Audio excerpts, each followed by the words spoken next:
Imagine waking up on a morning where the temperature is 40 degrees below zero. There is no heater, there is no thermal insulation in the walls, there is no electricity, there is nothing of what you consider basic to survive the cold. And yet you still need to survive.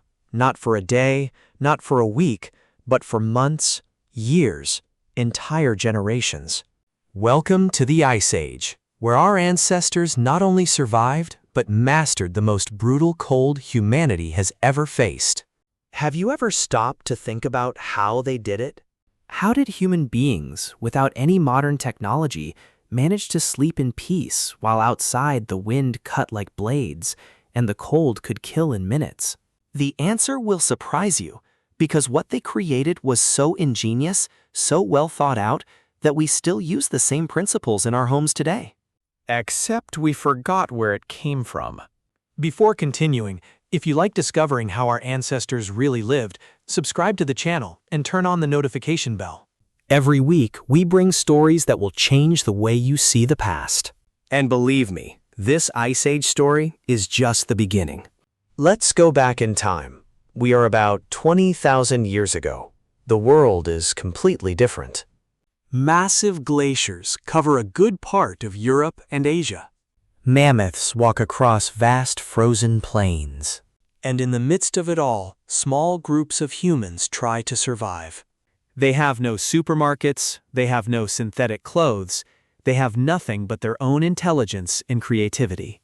The first thing you need to understand is that the Ice Age cold wasn't like that annoying winter chill.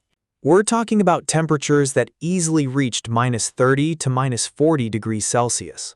Temperatures where you can get hypothermia in less than 30 minutes if you are not protected. Temperatures where your breath freezes in the air and forms ice crystals on your beard. This was the daily challenge. So how did they solve it? The answer is underground, literally. Archaeologists have discovered incredible shelters in places like Ukraine and Russia.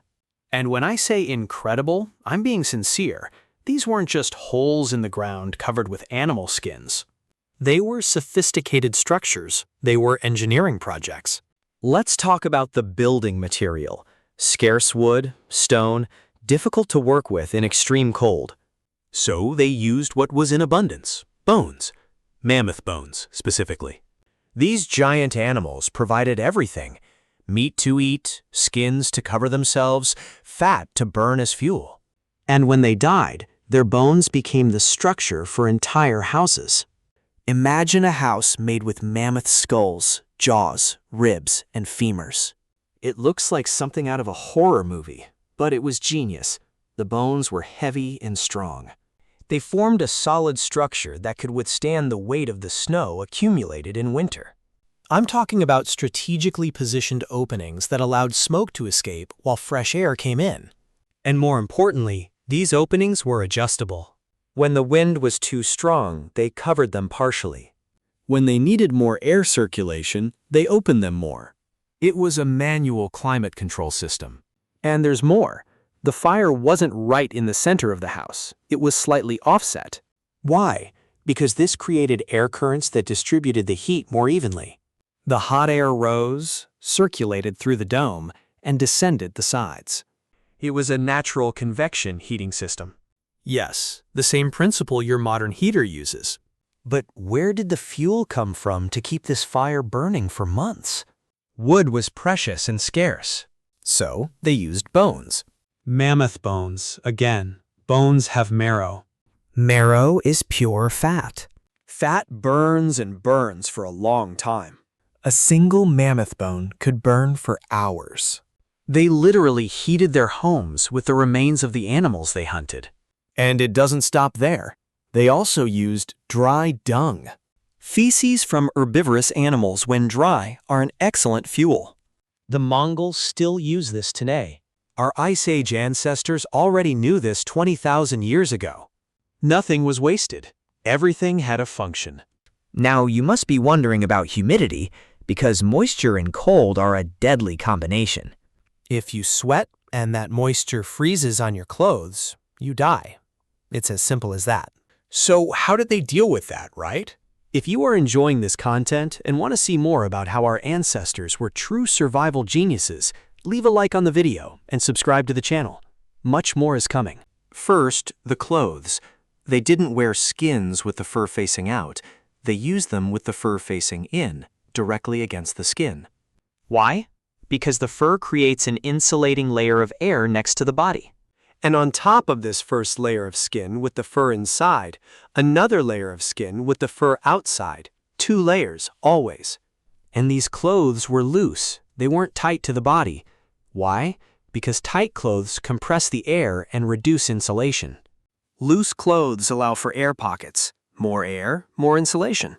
It's exactly the same reason why modern snowcoats are big and fluffy. But even with all that, you'll still sweat, especially if you're working, hunting, or carrying things. So they needed a way to dry their clothes. And here comes another genius trick. Inside the house, they created specific areas near the fire where they hung clothes and equipment to dry. Not too close, or they'd burn. Not too far, or they wouldn't dry. At the right distance, and they rotated these clothes regularly to dry evenly. Let's talk about the floor. You can't just sleep on the frozen ground, but you also can't sleep directly on skins because the moisture from your body will condense underneath and create ice. So what did they do? They created raised platforms, small wooden or bone structures that lifted the sleeping area a few centimeters off the ground. Underneath these platforms, air circulated and prevented condensation. On top, several layers of skins and animal fur. It was basically a primitive insulating mattress. And the entrance to the house couldn't be just a door. A simple door would let all the cold in every time someone left or entered. So they created what we now call an airlock, a tunnel entrance. You enter through the first hole, go through a small corridor, and only then reach the main room. This tunnel functioned as a transition zone. The cold air stayed trapped there and didn't reach where the people were sleeping. It's the same concept that snow hotels and Antarctic bases use today. Think about the complexity of all this. It wasn't one person who woke up one day and invented everything at once. It was knowledge accumulated over generations. Grandparents teaching parents, parents teaching children, each generation improving, testing, refining. If something didn't work, someone died. Simple as that. Natural selection wasn't a theory. It was a daily reality. And there's a psychological detail in all this that we forget. These people didn't see the cold as an enemy. They saw it as part of life. They knew exactly what to do in every situation. They knew how to read the wind. They knew how to read the clouds. They knew when a storm was coming just by the behavior of the animals. This knowledge was a matter of life or death. Archaeologists found evidence that some of these mammoth bone houses sheltered families of 10, 15 people. This means that the heat generated by the bodies was also part of the equation. 15 people in a relatively small space generate a lot of body heat, and with proper insulation, this heat was enough to keep the environment tolerable, even when it was unbearable outside. But it wasn't just about surviving. It was about living. Archaeologists found evidence of art, decorated tools, even musical instruments made of bone. This means that even in the most brutal winter of the Ice Age, these people had time and energy to create, to express, to live beyond mere survival. Let's put everything in perspective. Today, if you run out of electricity in winter, it's an emergency, right? You call the power company, you can go to a relative's house, you have options. Our ancestors didn't have options. They had knowledge, they had skill, they had community, and that was enough. What is most impressive is that this knowledge was not written down anywhere. There was no instruction manual, there was no YouTube, there was no Google. It was all passed down orally, demonstrated in practice. A 5-year-old child in the Ice Age probably knew more about real survival than most adults today. And this brings us to an important reflection. We haven't become smarter than our ancestors. We have only accumulated more technology. The brain of a human 20,000 years ago was as capable as ours today. The difference is what we do with it. They used it to solve immediate survival problems. We use it to solve Excel and social media problems. I'm not romanticizing the Ice Age. It was brutal. Life expectancy was low, infant mortality was high. But what I am saying is that our ancestors were not primitive in the sense of being stupid. They were primitive in the sense that they didn't have technology, but they had intelligence, they had creativity, they had resilience. When you adjust the thermostat in your house today, remember, you didn't invent heat. You inherited the solution from thousands of years of trial and error, from generations that tested, that failed, that learned. That transmitted the principle of insulating, ventilating, controlling humidity, using layers. All of this already existed long before there were engineers with degrees.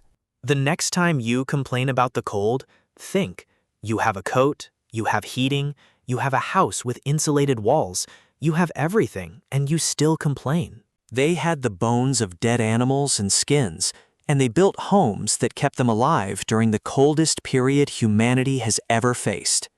This isn't just a story about the past. It's a story about human ingenuity, about adaptation, about never giving up, even when everything seems impossible.